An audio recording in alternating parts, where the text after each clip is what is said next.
Bonjour à tous, aujourd'hui dans Wildcard, je suis ravie d'avoir à mes côtés un magicien. Fabulous Fab, je parle bien sûr de Fabrice Santoro. Il a passé 20 ans sur le circuit, il a fait tourner la tête de Pete Sampras et de Roger Federer. Il a été le roi du double avec Mickaël Yodra et c'est aujourd'hui un retraité épanoui avec qui j'ai la chance de travailler. Bonjour Fabrice Santoro. Bonjour Marie. Je suis ravie de t'avoir en face de moi, mon cher Fabrice, on se connaît un petit peu quand même, parce qu'on a travaillé ensemble évidemment, mais on va revenir sur ta vie, tes souvenirs, ta carrière, parce que tu m'as pas tout raconté déjà, je suis sûre. Par manque de temps, certainement. Entre deux émissions, c'est toujours la course, mais je suis ravi également d'avoir répondu présent à ton invitation. Merci. Est-ce que tu peux nous dire d'où est-ce que tu viens, ce que tu faisais juste avant de venir en studio ici ?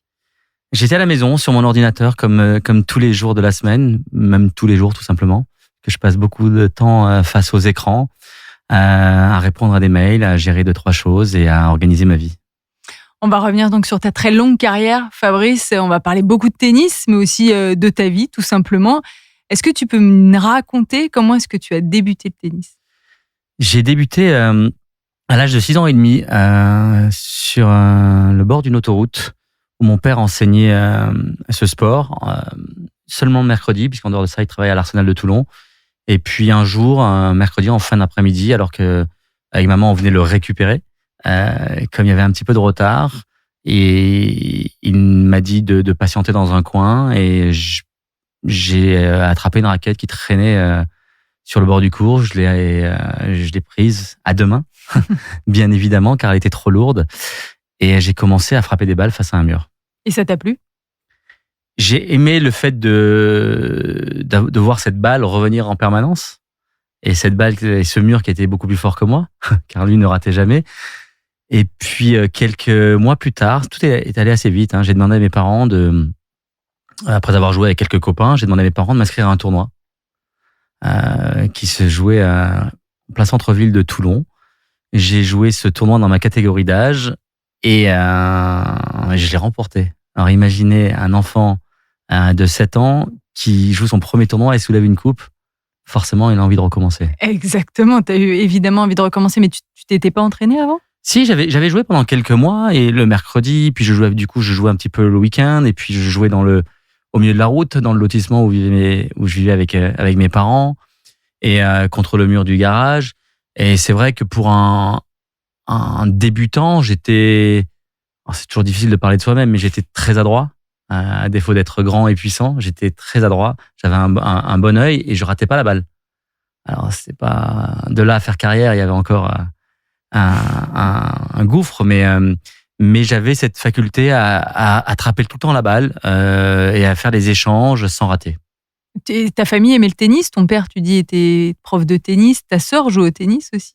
Ma sœur jouait à un bon niveau, puisqu'à l'âge de 16 ans, elle faisait partie des 3-4 meilleures françaises de son âge.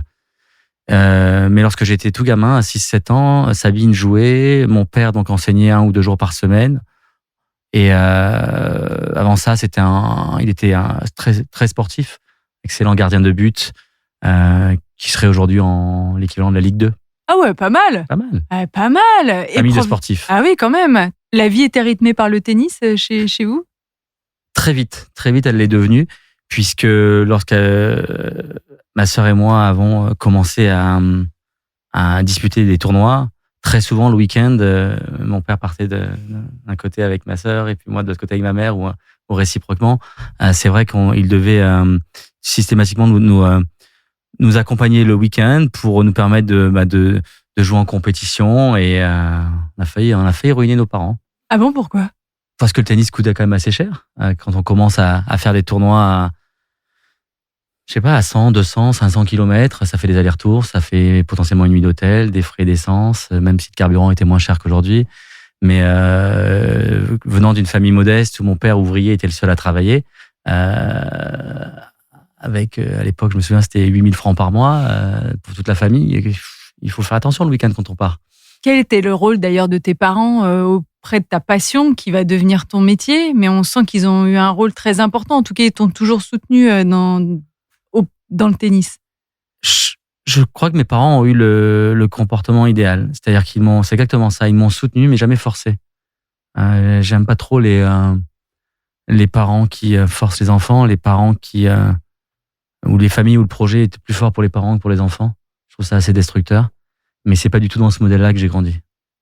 Ton père t'a entraîné même. Alors, mon père m'a entraîné lorsqu'il a... beaucoup plus tard, lorsque j'avais 24-25 ans.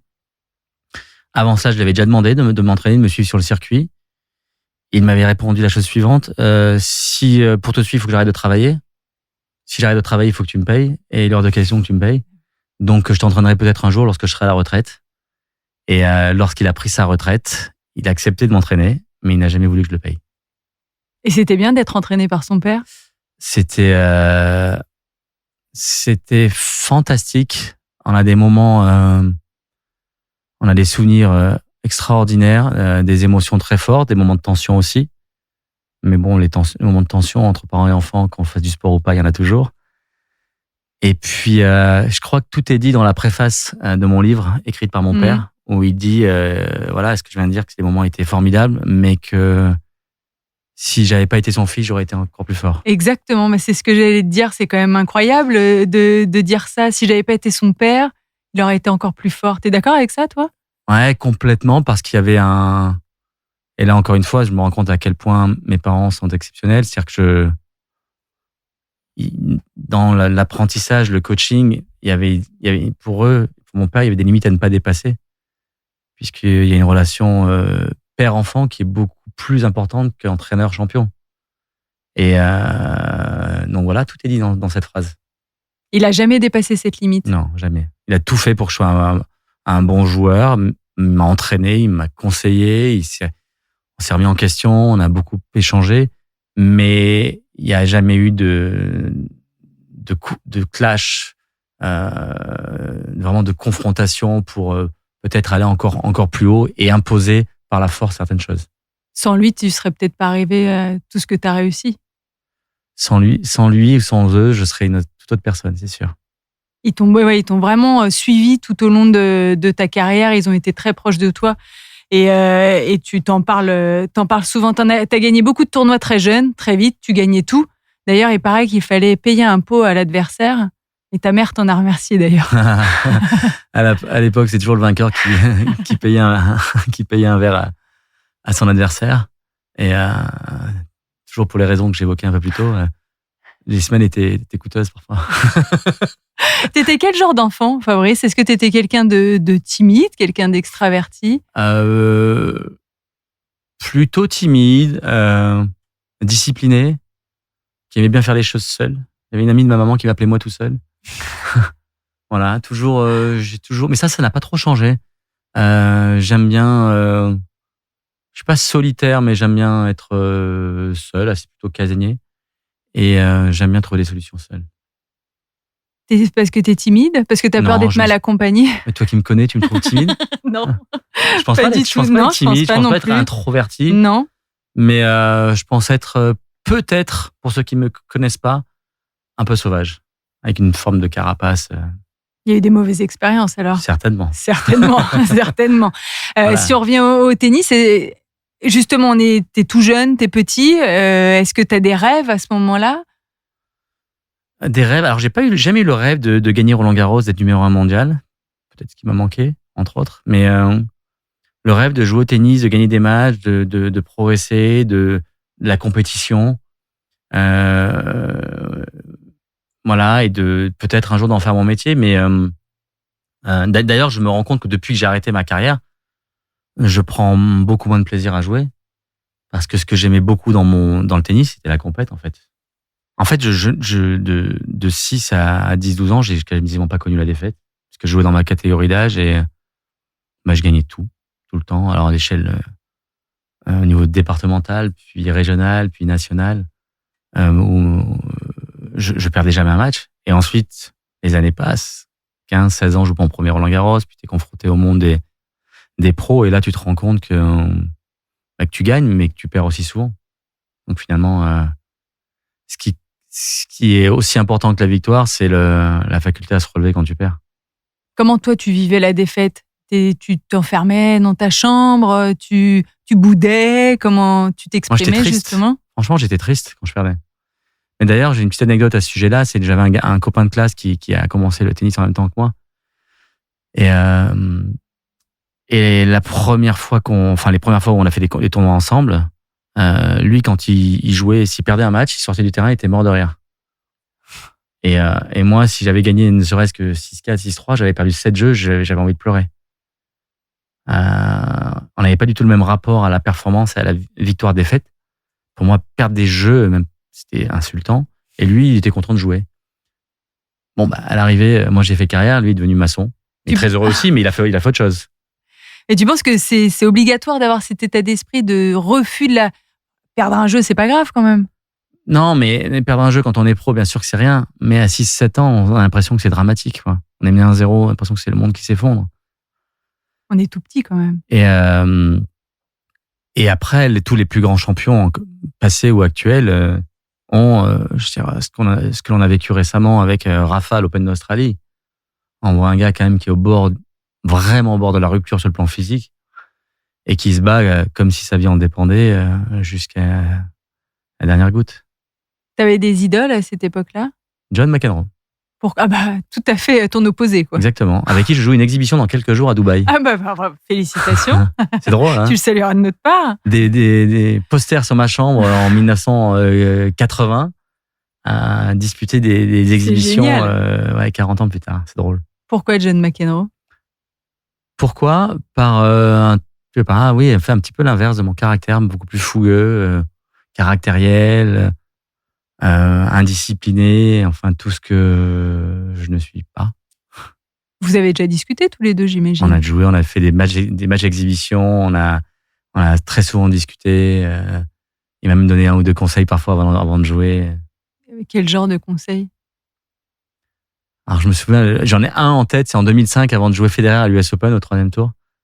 Je jouais à 21h et puis je le croise dans le vestiaire, mais je sais pas, un quart d'heure, 20 minutes avant d'entrer sur le court.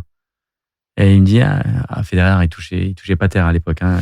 Il marchait sur l'eau et il perdait pas un match, ou presque. Et il me dit, allez Fabrice, fais ce que tu sais faire, pratique ton jeu, ne sois pas intimidé, et puis essaie de faire un coup exceptionnel en début de match pour te mettre le plus vite dans la poche.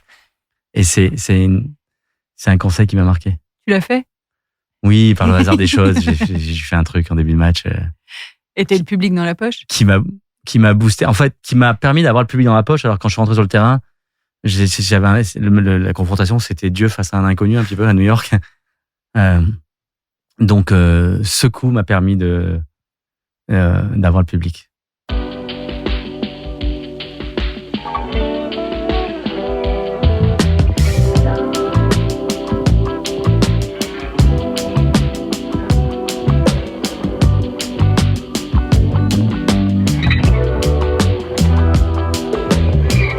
Tu as décidé très jeune de devenir professionnel de tennis, d'en faire ton métier. C'était vraiment dans cette optique-là, d'en faire ton métier?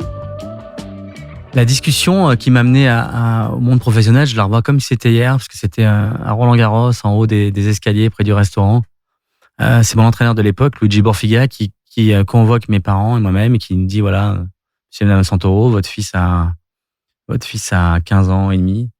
Il est plutôt précoce. Et il a le niveau pour passer professionnel. Donc mes parents l'écoutent, etc. Moi j'écoute. Et mes parents disent, mais c'est-à-dire, donc comment ça va se passer? Est-ce que là il rentre en seconde? Et l'entraîneur a répondu, il faudrait qu'il arrête ses études pour se lancer pleinement sur le circuit professionnel et courir le monde toute l'année. Et moi je dis à mes parents, mais qu'est-ce que je dois faire? Et je me souviens, ça encore une fois, c'est quelque chose qui a guidé ma carrière et qui me guide encore ma vie aujourd'hui. C'est mon père m'a dit, c'est pas à nous de choisir, fais ce que tu veux, mais fais-le à fond. Et il m'a dit, choisis les études, choisis le tennis, mais quel que soit ton choix, va au bout. Et du coup, alors j'ai tenu ma parole, j'ai choisi le tennis, je l'ai fait pendant 21 ans jusqu'au bout, de 16 à 37 ans. Et encore aujourd'hui, dans ma reconversion, à chaque fois que je fais des choses, je vais tout le temps au bout des choses. Est-ce que tu as regretté arrêter tes études? Parce que c'est tôt de s'arrêter en seconde. C'est très tôt. C'est beaucoup trop tôt, puisqu'on passe à côté de beaucoup de choses, sur le plan culturel, mais aussi sur le plan de sa vie d'adolescent. J'ai pas connu les soirées, j'ai pas connu la fac, j'ai pas connu les soirées étudiantes, tout ça. Mais j'ai connu d'autres choses. J'ai fait 30 fois le tour du monde. Donc j'ai une ouverture sur le monde qui est En fait, j'ai un parcours qui est différent, hein, qui est pas comparable avec le modèle classique. Et comme je dirais que depuis au moins 20 ans, quand on est un peu curieux, c'est très facile d'apprendre, c'est très facile de se cultiver, c'est très facile de s'informer. Et moi, j'ai cette curiosité-là, donc je pense que j'ai fait des études à ma façon. Voilà, j'ai avancé, je me suis formé sur la route, sur le tas et au fil des années. Mais on doit avoir envie, non, des fois, d'avoir une vie classique, d'aller voir des copains, de sortir sans regarder l'heure, sans se dire faut que j'aille me coucher, j'ai un entraînement demain ou j'ai un match. Non, ça t'a pas manqué, ou est-ce que c'est avec le recul où tu te dis c'est vrai que ça aurait été sympa un peu plus de ça? Ça ne m'a pas du tout manqué, mais j'ai toujours eu conscience que ma vie était différente. Je me souviens le soir de mes 20 ans, le matin de mes 20 ans, j'ai mon meilleur ami qui m'appelle et qui me dit alors qu'est-ce qu'on fait ce soir? On fait la fête, on va en boîte, etc. Je dis calme-toi, demain j'ai entraînement. Et puis finalement, moi je voulais rien faire. Et finalement, il a débarqué à la maison avec 2 copains, 3 copines. On a commandé des trucs et on a bricolé quelque chose pour boire un verre tous ensemble. Et à 10h30, j'ai foutu tout le monde dehors parce que j'avais entraînement le lendemain. Tes 40 ans, c'était pareil finalement.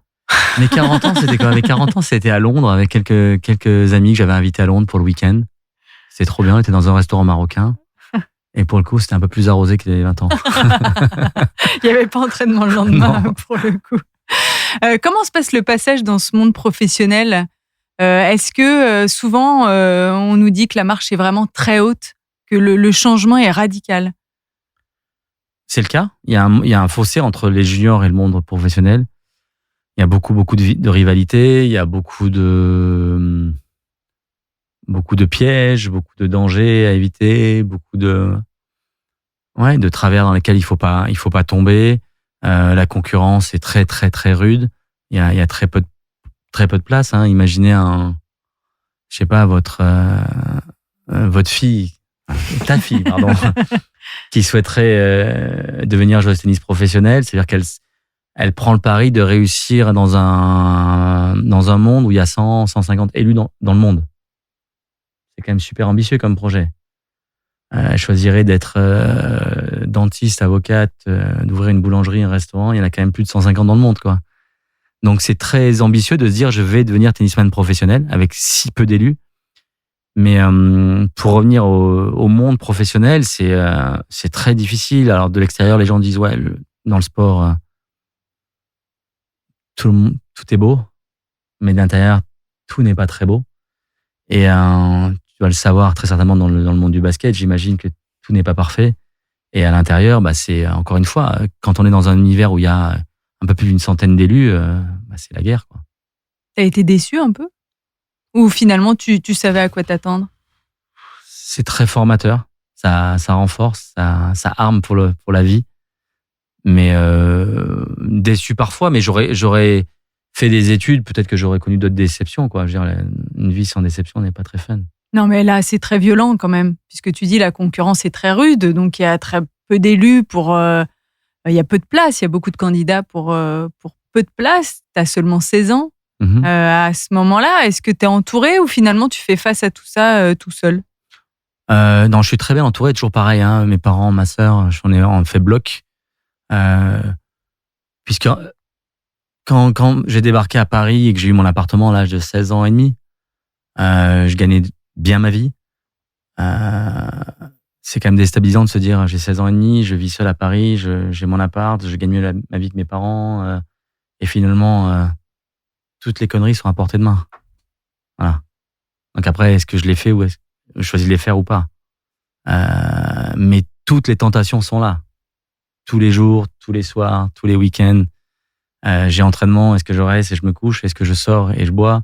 Est-ce que est-ce que je fume? Est-ce que je fume pas? Est-ce que j'ai envie d'être un champion ou un demi-champion? Et cette question, on peut se la poser tous les jours.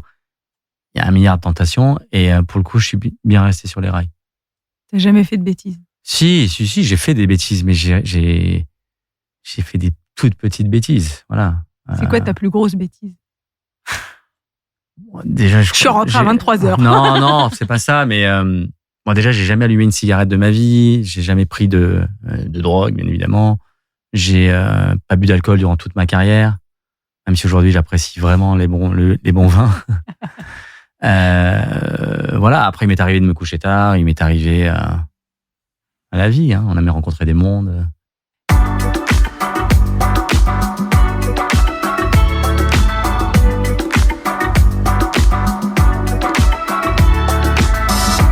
Qu'est-ce que tu as fait de tes premiers gains?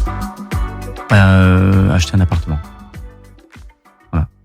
C'était conseil de mon papa. Pareil. Hyper pas marrant, quoi.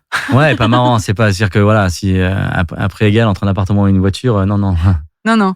T'as jamais fait de folie avec l'argent? Je me suis toujours fait plaisir, mais je vis très bien, mais par respect pour mon parcours, mes parents, mon éducation, mes cousins, mes cousines, ma sœur, je jette jamais d'argent, non. Je respecte. Je ne jette jamais d'argent. Mais par contre, je vis très bien. Quel est le dernier plaisir que tu t'es fait? Une très belle cave à vin à la maison. C'est exactement ce à quoi je pensais. C'est vrai. Non, mais voilà. Comme je dis souvent, pour moi, la richesse, c'est déjà d'avoir la certitude de pouvoir payer ses factures chaque mois. Après, une fois qu'on a un toit et qu'on peut payer ses factures, il y a plein d'options, mais qui ne sont pas du tout vitales. Voilà. À côté de ça, oui, partir en vacances, c'est nécessaire, ça permet de se vider la tête. Mais il y a plein de choses dans lesquelles on peut rouler, porter au poignet, ou des vêtements ou autres qui sont optionnels, mais qui rendent pas plus heureux. Si on est équilibré, ça rend pas plus heureux. Est-ce que tu étais heureux justement sur ces premières années sur le circuit? J'étais moins heureux qu'aujourd'hui. J'avais du mal j'analyse beaucoup, moi. Donc, j'analysais un peu trop. Et j'avais du mal à comprendre un peu tous les rouages du circuit, à comprendre les comportements de certaines personnes. Par exemple? Parfois, les gens inversent les rôles sous prétexte qu'on est un champion, qu'on est populaire, qu'on a une visibilité, qu'on est une personne médiatique. Et quand il y a des gens de 50 ans qui demandent des conseils à un gamin de 18 ans, parce que le gamin de 18 ans est connu, je trouve ça assez déstabilisant. Parce qu'en fait, à 18 ans, même si on joue bien au tennis et qu'on est connu, on ne sait absolument rien de la vie. On n'est pas du tout en mesure de donner un avis à quelqu'un de 40 ou 50 ans.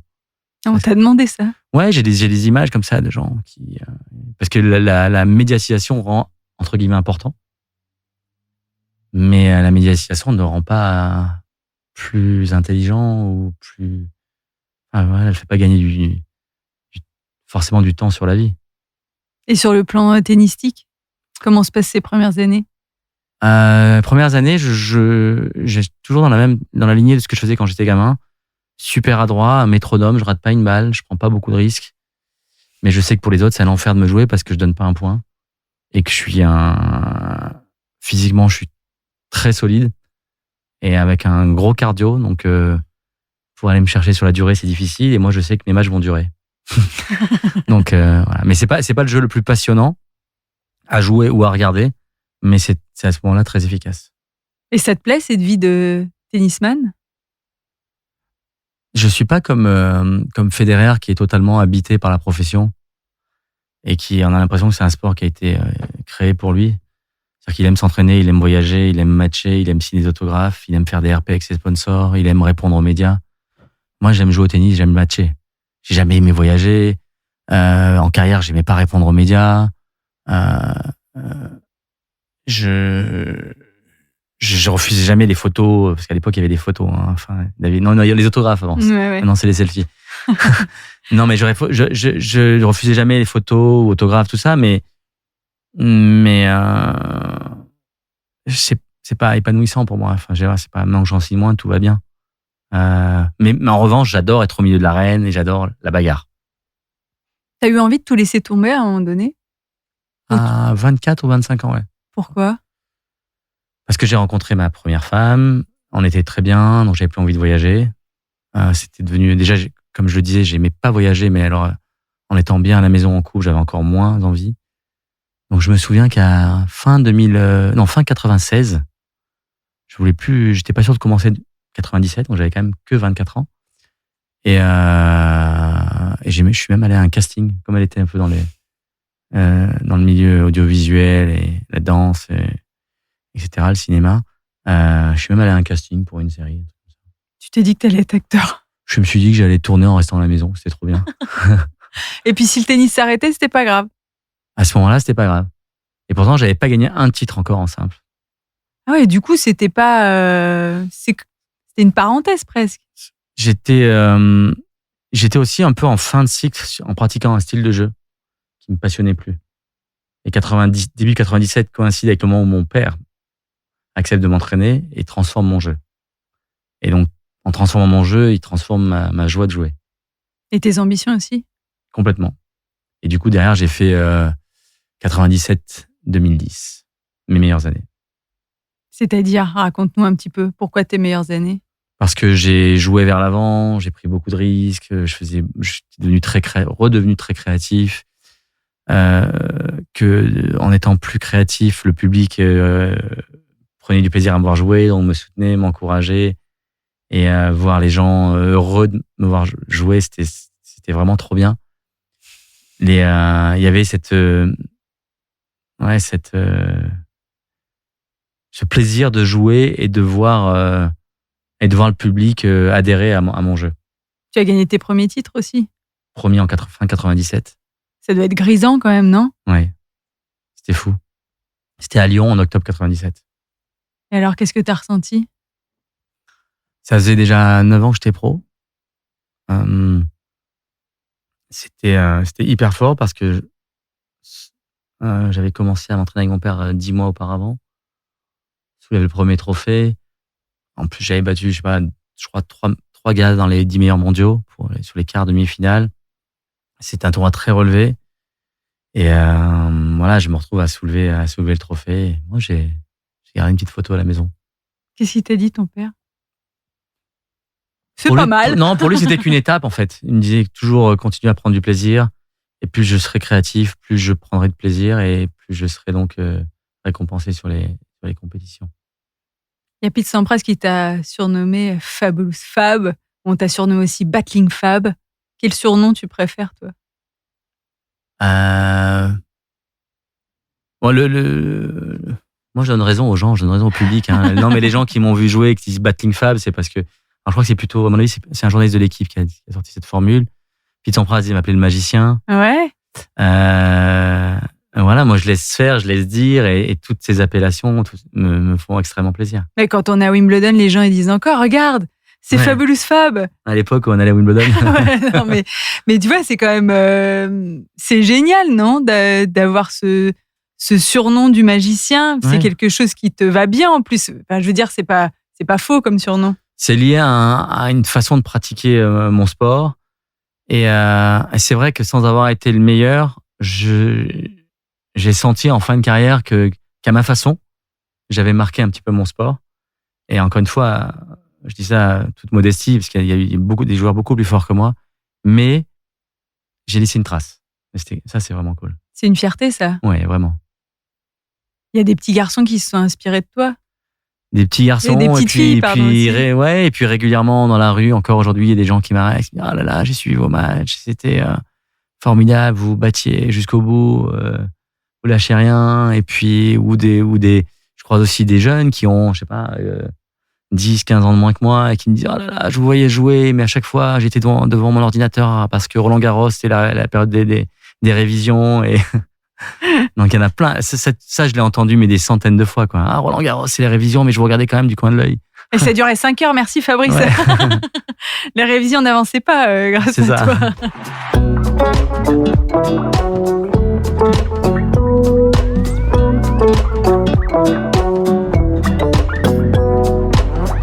Quel est le plus beau souvenir de ta carrière? Victoire en Coupe Davis à Melbourne en 2001. Pourquoi? Parce qu'on était, entre guillemets, une petite équipe de France qui allait défier... l'ogre australien. Qui allait défier la Dream Team australienne avec Hewitt numéro 1, Rafter numéro 4 ou 3, Woodbridge numéro 1 en double. On allait donc chez eux, sur leur surface, le gazon, devant leur public. Et nous, on avait une très bonne équipe, mais en dehors des 15 membres de l'équipe de France, personne ne croyait réellement à nos chances, quoi. Et 2-3 semaines après, on est revenu avec le trophée. Et vous y croyiez? Vous y aviez cru? Ouais, on y a cru. On y a cru parce qu'on a vraiment fait un stage exceptionnel. Tout se passait bien, tout le monde jouait très bien à l'entraînement. Puis le vendredi soir, on s'est retrouvés un partout. On s'est dit qu'il fallait gagner le double. Le samedi, j'ai joué le double avec Cédric Pioline. On a gagné en 4-7. Et il fallait derrière gagner un des 2 matchs le dimanche, et ce qui a été fait par Nico Escudé. Un super souvenir qu'on a vécu donc en décalage horaire. Nous, Ouais. ici, c'était sympa de jouer au tennis en équipe. C'est un peu une parenthèse dans une saison.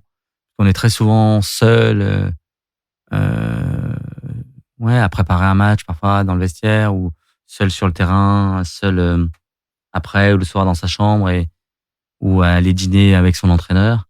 Et là, on se retrouve l'espace d'une ou 2 semaines avec tout un staff, des heures précises de petit déjeuner, dîner, des réunions de groupe, être sur le banc quand on joue pas, à encourager ses collègues. Ce sont des moments extrêmement forts. T'as pas eu toujours de bons épisodes en Coupe Davis? Ah, il y a des périodes douloureuses, bien sûr. Ouais. T'as mis du temps même à les digérer? En fait, la particularité de la Coupe Davis, un joueur de tennis, il est aux commandes. C'est un chef d'entreprise qui gère tout de A à Z. D'abord, comme je l'ai dit, c'est un chef d'entreprise qui engage son staff, son tennis, préparateur physique, kiné, ostéo, psychologue s'il y a besoin, etc. Et il crée sa structure. Et ensuite, il s'entraîne pour performer, et il dépend de personne. S'il est meilleur, il prouvera sur le terrain. En équipe de France, on est moins en commande puisqu'on dépend d'un capitaine. Et le fait de perdre ce contrôle-là et de plus être décisionnaire du réveil au coucher, et peut être perturbant. Ça t'a perturbé? Ça a perturbé, ça a créé des tensions. Bon, il y a souvent eu des tensions en équipe de France. Avec moi, bien sûr, mais avec d'autres. Il y aurait 1000 anecdotes à raconter. Mais j'imagine, ça doit pas être facile de passer de cette vie seule à cette vie de groupe. Et en plus, faut faire avec les décisions qui sont prises. C'est pas toujours facile à digérer. C'est vraiment douloureux par moment. Mais quand tu me poses la question, quel est mon plus beau souvenir en carrière, spontanément, je te réponds la victoire à Melbourne. Parce qu'une victoire en équipe est plus forte qu'une victoire en solo. Et le pire souvenir alors de ta carrière? Le pire souvenir, je dirais que c'est une défaite à Roland-Garros en 93. J'étais bien classé à ce moment-là, je devais être 20e mondial. Je me souviens, 2-3 jours avant le tournoi, je m'étais entraîné avec Edberg. Et j'avais battu assez sèchement à l'entraînement. Je me dis, ça y est, je suis prêt. Et je me suis complètement ramassé sur le court numéro 1. J'ai pas géré la pression, j'avais que 20 ans. Et j'ai perdu sur un japonais. Moins bien classé, et contre lequel je n'aurais jamais dû perdre.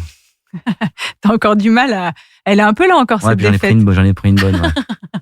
J'ai vraiment pas été bon. Est-ce que tu t'es fait des amis sur le circuit? J'ai des amis. Je suis très proche de Mansour Barami, très proche de Pierre Hugerbert. Mais je dirais que pendant ma carrière, j'ai pris très vite la décision de dissocier vie pro et vie perso. Donc, j'ai presque envie de dire que ces amitiés sont post-carrière, même si j'ai toujours été très proche de Mansour, qui est un gars hors norme. Mais en carrière, non, j'ai jamais parti en week-end ou en vacances avec un joueur, et j'ai toujours globalement eu de bons rapports avec les gars, mais en mettant certaines barrières, à tort ou à raison. Mais j'ai des amis de longue date en dehors du tennis qui sont formidables, et j'ai souvent été un peu distant, et j'ai manqué d'ouverture avec les gens de mon milieu. Et c'était mon choix. C'est pas un regret? Du tout. Fais pas la grimace. Franchement, je m'attendais à ce que tu me répondes ça. Il paraît que t'étais hyper superstitieux. Enfin, c'est même toi qui le dis. Ouais, trop. Moins que Rafa quand même. Hein. Oui, mais un peu quand même. Un peu quand même, bien sûr. Raconte-nous un peu comment ça se concrétisait, cette superstition. Des exemples. Il m'est arrivé de faire un très bon match en début de semaine sur un tournoi et de laver mon polo le soir pour pouvoir le remettre toute la semaine. Donc, bon, après, c'est bien, il suffit de savoir laver un polo à la main, hein, ça va très vite. Dans sa chambre d'hôtel. Quand je rentrais sur un cours, le premier, je prenais toujours la chaise à droite de l'arbitre. Ah oui, voilà. D'accord. Mais ça, c'est parce que tu avais gagné un match en étant à droite de l'arbitre? Du coup, tu t'es dit, faut que je refasse tout le travail? Non, j'avais envie d'être à droite de l'arbitre. Ok. Ouais. T'es devenu papa aussi, Fabrice, sur le circuit? Oui. Ça a changé beaucoup de choses, non? 2001, grande année. Hein. 2001, grande année. Papa, vainqueur de la Coupe Davis, meilleur classement en carrière. Il n'y a pas de secret? Ouais. Non, mais papa, c'est... Il n'y a pas d'équivalent. C'est au-dessus de tout. Est-ce que tu as pensé à arrêter, d'ailleurs, à ce moment-là? C'est une discussion qu'on a eue en famille. Mais je ne souhaitais pas arrêter. J'avais encore beaucoup de choses à vivre à ce moment-là dans ma carrière. Et pour moi, c'était inenvisageable. Est-ce que du coup, ça t'a permis de voir le tennis différemment? Avec peut-être plus de recul, parce qu'il y a autre chose à côté? Pas que le tennis, la vie en général, ça transforme. En fait, tant qu'on n'est pas papa, on se considère un peu comme son numéro un. Être la personne la plus importante en tous les cas. Voilà, on est souvent prioritaire sur des choix de vie, sur sur une organisation de vie. Et puis dans la seconde où on voit ce petit bout de 50 cm débarquer, on sait qu'on est numéro 2, quoi. Et que s'il arrive quelque chose au numéro 1, on n'a plus de vie, c'est fini. Voilà. T'as une longévité incroyable sur le circuit, 70 tournois du Grand Chelem de suite, dans le tableau final, complètement incroyable. Quel est ton secret, Fabrice Santoro? Très bonne hygiène de vie, donc vraiment peu de blessures, pas d'écart, toujours 9 heures de sommeil par nuit, pour bien récupérer. Je faisais attention à ce que je mangeais, comme je disais plus tôt, pas de cigarettes, pas d'alcool, beaucoup d'étirements, massage. J'ai toujours été très à l'écoute de mon corps. C'est que quand on fait du sport de haut niveau, pour progresser, il faut aller chercher la limite. Et quand on approche de la limite, il y en a toujours des voyants qui s'allument. Et il faut vraiment être capable de discerner si ces voyants sont parfois orange ou rouge. Orange, on peut passer. Rouge, il faut s'arrêter. Ouais, c'est plutôt important si tu veux garder tes points. Voilà. Et en l'occurrence, c'est si tu veux garder ton physique. Donc, je crois que c'est très important d'apprendre à connaître son corps quand on fait du sport de haut niveau. Parce que parfois, quand il y a un voyant rouge qui s'allume, c'est pas anodin. Il n'est pas rouge par hasard et il faut savoir s'arrêter. Tu as été coach aussi après ta carrière auprès de Pierre Hugues, Herbert notamment. Est-ce que c'est un rôle qui t'a plu? Si je pouvais faire ce métier en dormant chez moi tous les soirs, je le ferais les 20 prochaines années. Qu'est-ce qui te plaît là-dedans? Surtout avec Pierre Hugues. Le fait de partager son expérience, de renvoyer un peu l'ascenseur, d'essayer de faire gagner du temps à un jeune joueur. Ça rejoint un petit peu ce que je disais tout à l'heure, c'est que j'aurais aimé avoir 40 ans à 20 ans. Donc, quand on se dit, à mon âge, j'essaie de rentrer dans la tête d'un joueur de 20-30 ans et de me dire à son âge comment il perçoit son métier, comment il gère les points importants, comment il aborde le stress, sa carrière, la récupération, parce que je suis passé par là et je sais ce qui se passait dans ma tête à ce moment-là. Donc, c'est vraiment un truc fantastique d'entraîner. J'ai pris beaucoup, beaucoup de plaisir. Mais aujourd'hui, continuer cette activité serait oublier le temps qui passe et oublier ma vie privée et ce que je ne veux pas faire du tout.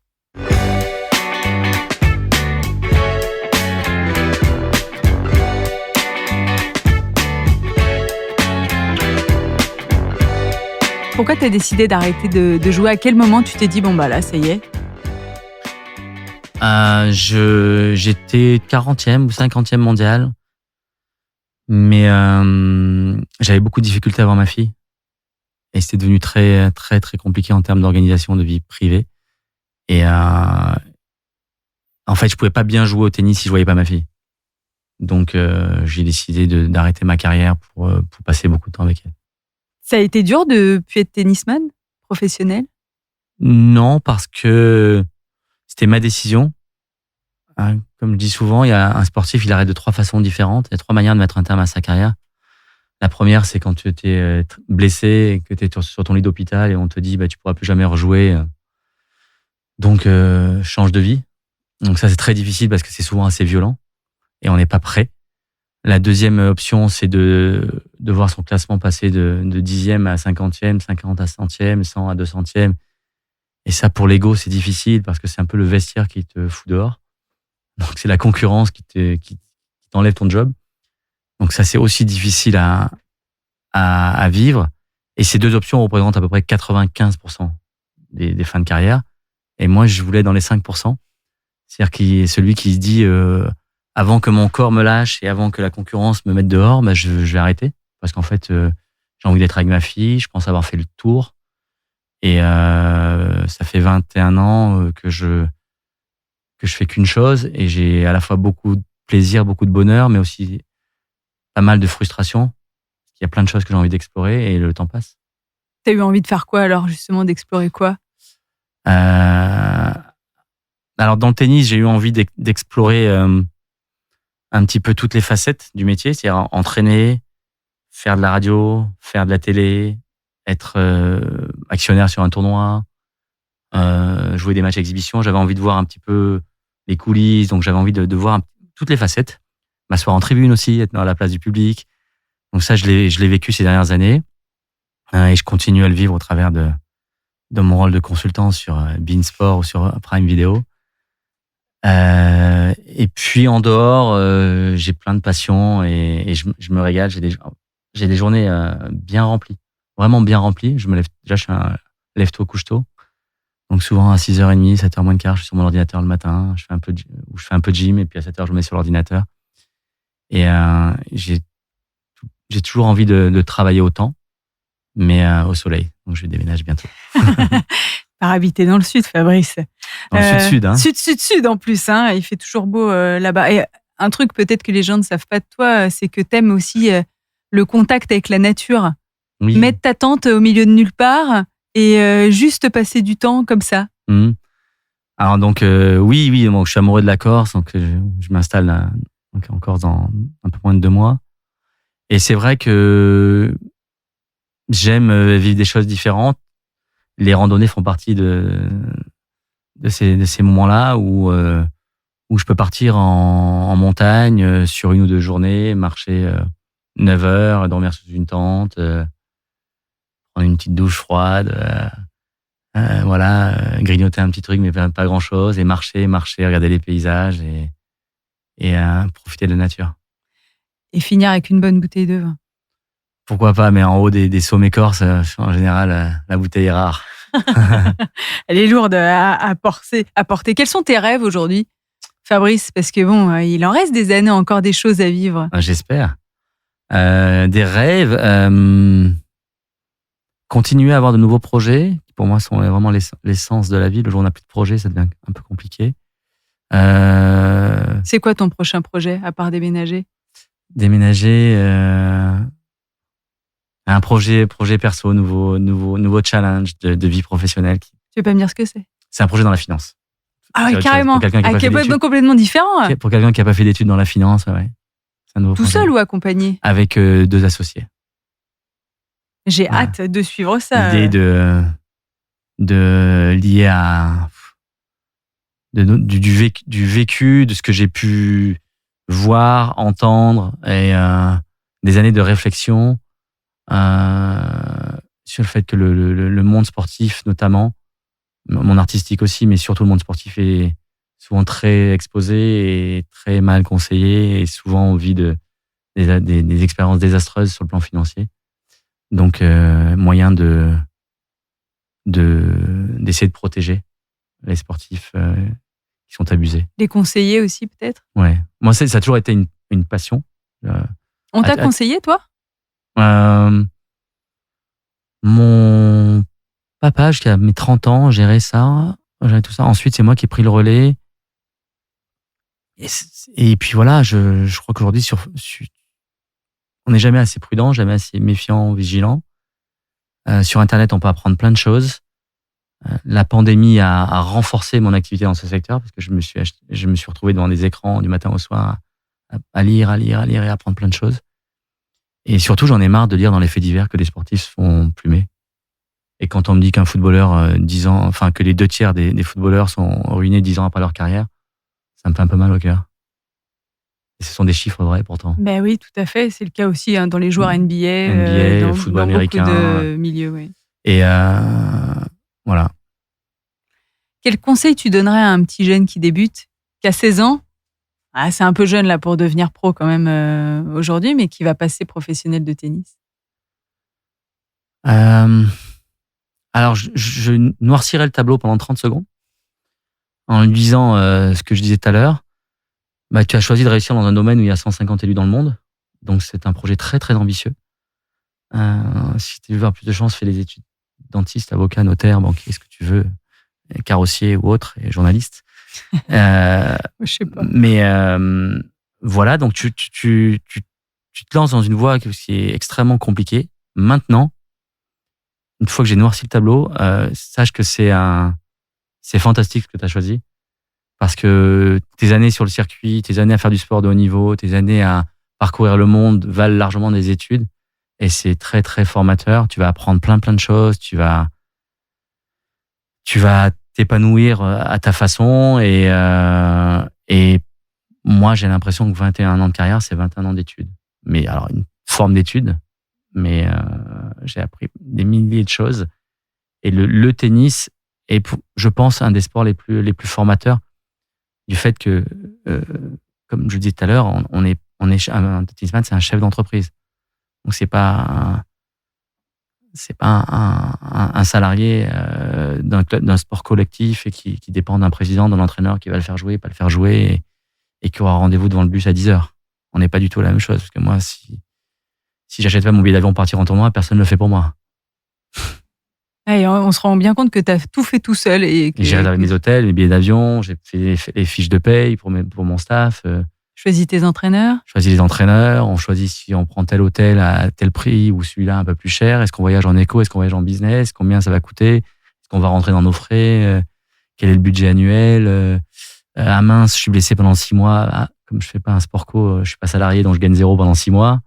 Voilà, c'est entre un sport co et un sport individuel, il y a vraiment le salarié et le chef d'entreprise. Ce sont 2 mondes, 2 univers.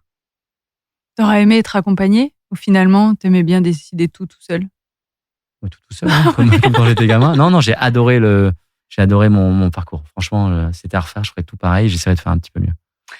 Merci Fabrice d'avoir été avec nous. Avant de se quitter, j'aimerais que tu choisisses un morceau de musique pour qu'on se quitte en musique, quelque chose que tu aimes bien. Quelque chose que j'aime bien, un seul morceau. Bah oui, malheureusement, il faut faire des choix. Et moi, j'ai fait le tour du monde donc pendant plus de 20 ans, donc j'étais collé à la chanson française. Je suis très franchouillard. Ah oui. J'adore la chanson française. J'adore les beaux textes. Je suis beaucoup plus attaché aux textes qu'aux musiques. Eh bien, je vais prendre La Fille du Sud de mon ami Vianney. Et voilà. Un très beau texte. Eh ben, on va se quitter avec cette musique. Merci beaucoup, Fabrice. Merci Marie, c'était un plaisir. Merci à toi aussi.